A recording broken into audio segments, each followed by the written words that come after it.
இயேசு கிறிஸ்துவின் நாமத்தினால் உங்களை வாழ்த்துகிறோம். இந்த நல்ல நாளிலே ஆண்டவருடைய வார்த்தையை நாம் பார்க்கலாம். நீதிமொழிகள் 15ஆம் அதிகாரம் 29ஆம் வசனம்.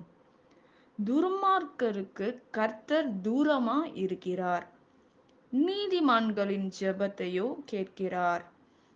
ஆம் பிரியமானவர்களே, இந்த காலை வேளையில ஆண்டவர் உங்களோட பேசுகிற வார்த்தையை நாம் பார்க்கலாம். இன்றைக்கு நம்முடைய வாழ்க்கையில் ஜெபிக்கிறோம், ஜெபங்களுக்கு பதில் வரவில்லை. ஏன் வரவில்லை? நம்முடைய ஆனா ஆண்டவருடைய வார்த்தை சொல்லுகிறது, நீதிமான்களுடைய ஜெபத்தை கேட்கிறார் என்று வேதம் சொல்லுகிறது. துர்மார்க்கருக்கோ அவர் தூரமாயிருக்கிறார். இன்றைக்கு நாம் கிறிஸ்துவர்களா இருக்கிறோம், வேதத்தை தியானிக்கிறோம், ஆலயத்துக்கு செல்லுகிறோம், ஜெபிக்கிறோம், அநேக கூட்டங்களில் நாம் கலந்து நாம் ஜெபிக்கிறோம். ஆனா நம்முடைய வாழ்க்கையில் ஏன் ஜெபங்களுக்கு பதில் வரவில்லை என்று நாம் பார்க்க வேண்டும். இந்த வசனத்தின்படி நாம் தியானிக்க போகிறோம். துர்மார்க்கராக இருக்கிறவர்களுக்கோ ஆண்டவர் தூரமா இருக்கிறார். நம்முடைய வாழ்க்கையில் ஆண்டவருக்கு பிரியமில்லாத துர்மார்க்கமான ஒரு வாழ்க்கை உங்கள் இருதயத்தில் இருக்குமானால், உங்கள் செயலில் இருக்குமானால், ஆண்டவருக்கு பிரியமில்லாத காரியங்கள் உங்கள் வாழ்க்கையில் இருந்தால், ஆண்டவர் நம் ஜெபங்களுக்கு தூரமாய் இருப்பார், விண்ணப்பத்துக்கு தூரமாய் இருப்பார் என்று வேதம் சொல்லுகிறது. இன்றைக்கு நம்முடைய வாழ்க்கையில் நாம் எதை நோக்கி ஓடிக்கொண்டிருக்கிறோம்? உன் சிந்தனை எதை நோக்கி ஓடுகிறது? உன் வாழ்க்கை எதை நோக்கி ஓடிக்கொண்டு இருக்கிறது என்று நாம் பார்க்க வேண்டும். பிரியமானவர்களே, துர்மார்க்கமான ஒரு வாழ்க்கை நம்முடைய ஜீவியம் இருந்தால், அநேகருடைய வாழ்க்கையில் துர்மார்க்கன் என்றால் என்ன என்று கேட்கும்போது, ஒருத்தன் கொலை செய்கிறவன் துர்மார்க்கன், அசுத்த காரியங்களை செய்கிற துர்மார்க்கன் என்று நாம் நினைக்கலாம். நான் அப்படிப்பட்ட காரியம்லாம் நான் எதுவுமே செய்யல. ஆனா ஆண்டவர் சொல்றாரு, ஆனா ஏன் நம்மளுடைய ஜெபத்துக்கு பதில் வரவில்லை? கண்ணீரோட ஜெபிக்கிறோம், வேதனையோட ஜெபிக்கிறோம், உபவாசித்து ஜெபிக்கிறோம். ஆனா ஜெபங்களுக்கு ஏன் பதில் வரல என்று நாம் யோசிக்க வேண்டும். பிரியமானவர்களே, இன்றைக்கு ஆண்டவருடைய வார்த்தை சொல்லுகிறது, துர்மார்க்கருக்கு கர்த்தர் தூரமாயிருக்கிறார் என்பதை நாம் பார்க்கிறோம். இன்றைக்கு துர்மார்க்கனை போல என்னென்ன காரியங்கள் நம்முடைய இருதயத்தில் இருக்கிறது, நம்முடைய செயலில் என்னென்ன காரியங்கள் செய்து கொண்டு இருக்கிறோம். கண்ணு துர்மார்க்கமா வாழ்கிறதா? நம்முடைய வாய் துர்மார்க்கமாக பேசுகிறதா? கெட்ட வார்த்தை உங்க வாயில நீங்க பேசுறீங்களா? துர்மார்க்கமான சிந்தனை உங்கள் இருதயத்தில் இருக்கிறதா என்று நாம் பார்க்க வேண்டும். ஏன் நம்முடைய வாழ்க்கையில் ஜெபத்துக்கு பதில் வரவில்லை? நான் வாரத்தில் கரெக்டா ஆலயத்துக்கு சபைக்கு போறேன், சபையின் காரியத்துல நான் ஒழுங்காக இருக்கேன், எல்லா காரியமும் நீங்கள் சொல்லலாம். ஆனா ஏன் உங்க ஜெபத்துக்கு பதில் வரவில்லை என்று நாம் பார்க்க வேண்டும். பிரியமானவர்களே, ஆனா ஆண்டவர் சொல்றாரு, நான் தூரமா இருப்பேன், ஆனால் நீதிமான்களின் ஜெபத்தையோ கேட்கிறார். அப்போ நீதிமானாக ஒரு மனுஷன் இருந்தால் அவர்களுக்கு ஆண்டவர் உதவி செய்வேன் என்று சொல்லுகிறார்.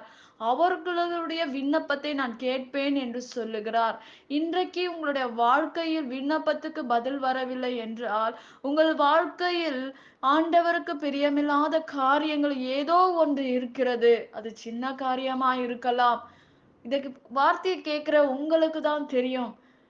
ஏன் நம்முடைய வாழ்க்கையில் நாம் ஜெபிக்கிற காரியம் நாம் பெற்றுக்கொள்ள முடியவில்லை? ஏன் என்னுடைய வாழ்க்கையில் சுகத்தை பெற்றுக்கொள்ள முடியவில்லை? ஏன் என்னுடைய வாழ்க்கையில் இந்த வியாதியிலிருந்து என்னால் வெளியே வர முடியவில்லை என்று நாம் பார்க்க வேண்டும்.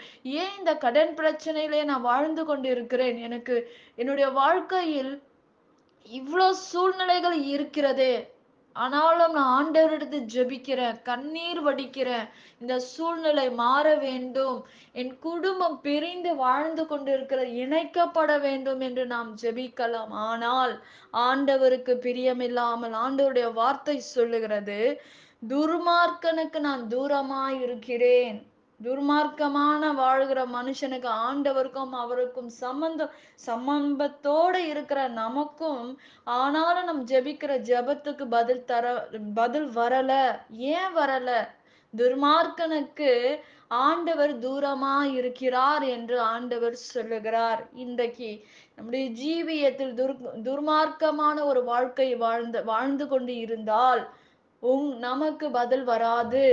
எந்த காரியத்தில் நாம் துர்மார்க்கமா இருக்கிறோம் என்று நாம் நிதானிக்க வேண்டும். அப்படிப்பட்ட காரியத்தை தேவ சமூகத்தில் ஒப்பு கொடுக்க வேண்டும்.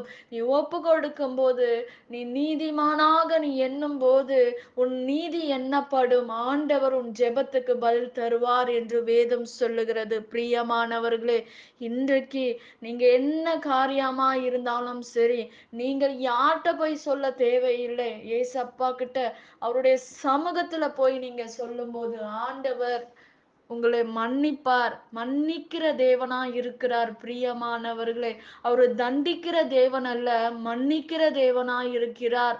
ஆனாலும் நீதிமானுடைய ஜெபத்தை அவர் கேட்கிறார் என்று வேதம் சொல்லுகிறது.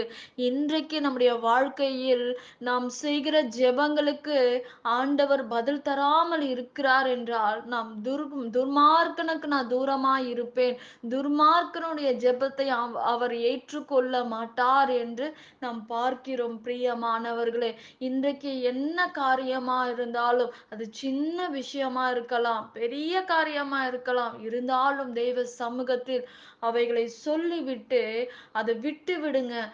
ஆண்டவர் உங்கள் விண்ணப்பத்தை கேட்பார், பதில் தருவார். இந்த வார்த்தையின்படி உங்களை ஆண்டவர் ஆசீர்வதிப்பார். நாம் ஜெபிக்கலாம்.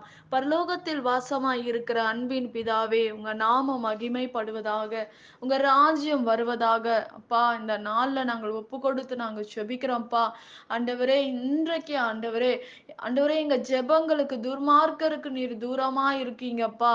இன்றைக்கு துர்மார்க்கருடைய செயல்கள் எங்களுடைய சிந்தனையில், எங்கள் சரீரத்தில் இருக்குமானால், எங்கள் நாவில் இருக்குமானால், தயவாக நீர் எங்களை மன்னித்து ஆண்டவரே, நீர் எங்கள் விண்ணப்பத்துக்கு பதில் கொடுங்கப்பா.